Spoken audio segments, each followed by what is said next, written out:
কবিতাৰে কাহিনী শেষ নহয় অনুৰাধা, কবিতাৰো শেষ আছে শেষ নহয় স্তব্ধতা, শব্দবোৰ লেখি লেখি চুব খোজে মৌনতা, অনুৰাধা অনুৰাধা।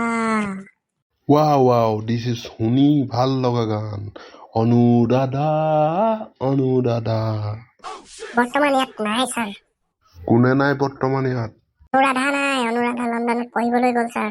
ছাৰ মাৰ্কছসকলে ইয়াৰ কথা শুনক। অ'কে গাইজ, আজিৰ দিনটো স্পেচিয়েল।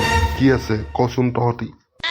ছাৰ, মই আমাৰ অসমখনিৰ ওপৰত এটি বৰ ধুনীয়া ফেণ্টাষ্টিক কবিতা মাতিম। আৰে এইটো চোন ফাৰ্ষ্ট ক্লাছ। আৰু তহঁতি? মই ছাৰ মাছ মাংস খোৱাৰ ওপৰত এটা গান লিখি আনিছোঁ। আৰু ছাৰ মই এটা বেলেগ ধৰণৰ কথা ক'ম। অ' মাই গড, তই যদি কবিতা মাত, তই যদি গান গাৱ, তেন্তে ৰ'ব নালাগে, আৰম্ভ কৰি যা। অ'কে ছাৰ এণ্ড গাইজ, মোৰ কবিতাটোৰ নাম হৈছে শুৱনি আমাৰ অসমখনতি। লেটছ ষ্টাৰ্ট নাও। শুৱনি আমাৰ অসমখনতি পেপেৰে ভৰা, পেপে শেষ হোৱাৰ পাছত আৰম্ভ হ'ল এবাৰ দুখৰ কথা। শুৱনি আমাৰ অসমখনতি ৰ'দ বৰষুণে ভৰা, অলপ দিলে বৰষুণ ৰাস্তা হয় বোকা। শুৱনি আমাৰ অসমখনতি দুৰ্নীতিৰে ভৰা, মেট্ৰিক পৰীক্ষা কেঞ্চেল হয় কিন্তু কম আমাৰ দুখৰ কথা। শুৱনি আমাৰ অসমখনতি পলিটিকেল লিডাৰে ভৰা, এগৰাকী আছে বৰ টেলেণ্টেড, সকলো ৰাইজৰে মামা। ৱাহ কি ধুনীয়া মাতিছ তই, কি ধুনীয়া, চবফালে ধুনীয়াকে মিলাই পেলাইছ। ইয়াকে কয় টেলেণ্ট বুলি ন ছাৰ?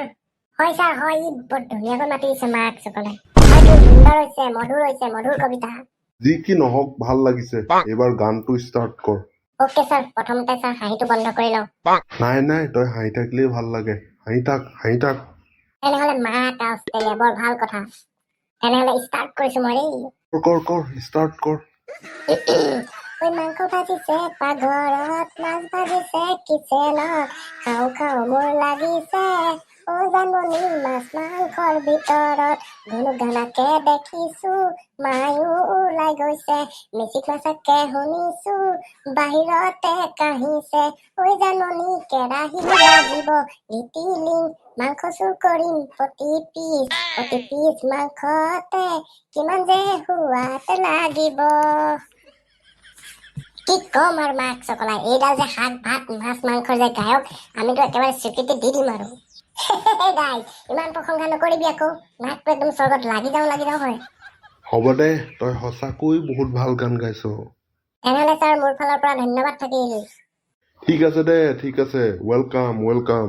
অ'কে ছাৰ, এইখিনিতে ছাৰ মই এটা বৰ ধুনীয়া কথা ক'ম না, আপুনি শুনিব, বৰ ইণ্টাৰেষ্টিং পাব। কি বা কথা কোৱা? এই যে এমাহমানৰ আগতে এখন শ্বৰ্ট ফিল্ম ওলাইছিল, 13 ৰাবানী ছয়মৰ জোনাকী আছিলে যে।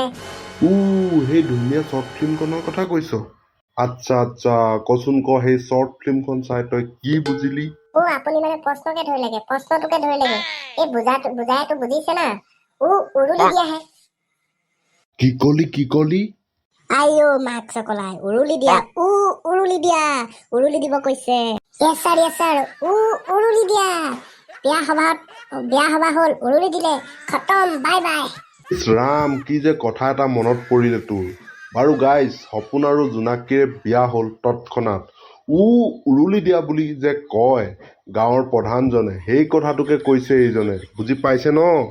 বুজি পাইছে ছাৰ, কোনেনো নুবুজিব, চবেই বুজি পাইছে ন গাইজ? গাইজ, আজি বেলেগ ধৰণৰ ৰহস্য এটা ফাদিল কৰি দিম। মাৰ্কছসকলাই মানেনো কি তাকে ক'ম আজি মই। কৈ দিলে ভালেই লাগিব নেকি গাইজ? ক গাইজ, ভালকে শুনি যাব দেই, মাৰ্কছসকলে মানে কি? মাৰ্কছসকলাই হৈছে মা চুলাই। মা মানে হৈছে মা, চকলাই মানে হৈছে চুলাই, যিটো শব্দ আহিছে মংগল গ্ৰহৰ পৰা, কিন্তু বিকাশ লাভ কৰিছে আমাৰ পৃথিৱীত মাৰ্কছসকলাই হিচাপে। মা চুলাই, মাৰ্কছসকলাই আৱিষ্কাৰ হৈছিল মংগল গ্ৰহত, কিন্তু ইউজ হৈছে পৃথিৱীত। কিবা আজব ধৰণৰ চোন, বুজি পালেনে? কমেডি কৰিছে। মানে মাৰ্কছসকলাই মানে বেলেগ একো নহয়, মাত্ৰ শুনি ভাল লগা এটা শব্দ। ক'ৰবাত শুনিছিলো ভাল লাগিলে, সেইকাৰণে এপ্লাই কৰি দিলো। ইয়াৰ ওপৰত ইমান চিন্তা কৰিব নালাগে, শুনি কেনেকুৱা পাইছে সেইটো ক'ব, সিমানেই আৰু। হয় দে, ঠিকে আছে। আজি বহুতখিনি শিকিলো, বহুতখিনি জানিলো, গান শুনিলো, কবিতা শুনিলো, মাৰ্কছসকলাই মানে কি সেইটো জানিলো।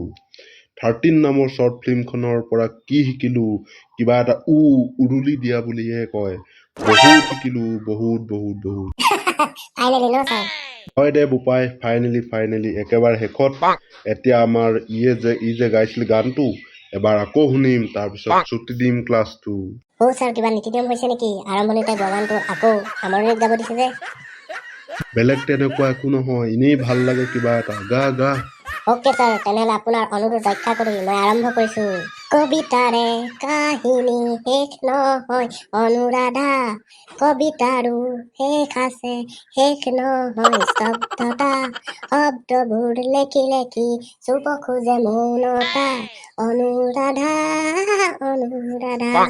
বৰ সুন্দৰ গতিকে আজি ক্লাছটো ছুটি বাই